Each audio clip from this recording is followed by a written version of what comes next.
Bienvenue dans ce tutoriel concernant le presse-papier. Le presse-papier se trouve dans l'onglet Accueil. Vous avez ici cette zone collée avec une petite flèche contre le bas. Ce qui signifie que je vais sélectionner Monsieur le directeur parce que j'ai envie d'avoir une copie de ces éléments-là, mais sans cette mise en page de couleur, mise en forme de couleur, de taille d'écriture, etc. Donc je vais sélectionner mes données, je vais faire un copier. Et puis, je pourrais très bien faire le CTRL-V ou appuyer sur le bouton coller, mais je vais utiliser les options de collage du presse-papier. Ces options de collage sont identiques au clic droite de la souris que ce que je retrouve ici dans le bouton coller. Si je me déplace sur cette première commande, on voit que c'est le pinceau qui me dit conserver la mise en forme source. Ça veut dire qu'il va répéter exactement toute la mise en forme de la source de mes données. Ou bien j'ai une autre option, il va faire une fusion entre les deux, me proposer quelque chose, ou bien alors conserver la mise en forme du texte sans mise en forme selon l'écriture normale du document.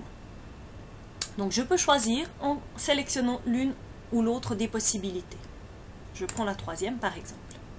Dans un autre cas, je pourrais très bien avoir un fichier Excel d'ouvert.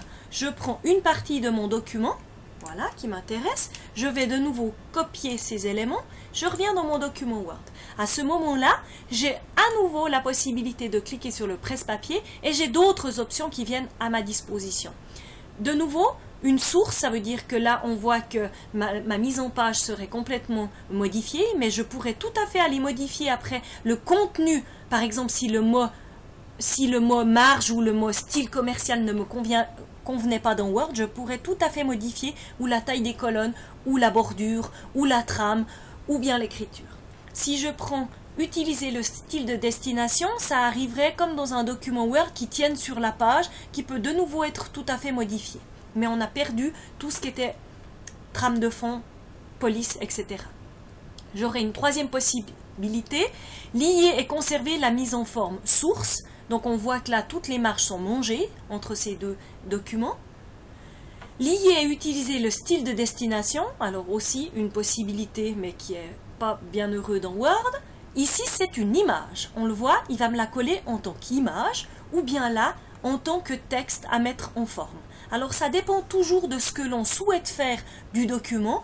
Moi, si je veux simplement récupérer mon tableau d'Excel pour le mettre dans Word, je pense qu'une image est la meilleure des solutions. Donc je clique sur ce petit dessin et je vois que je suis dans Word avec une image de ce que j'avais dans mon fichier Excel et je peux tout à fait modifier la taille de mon image.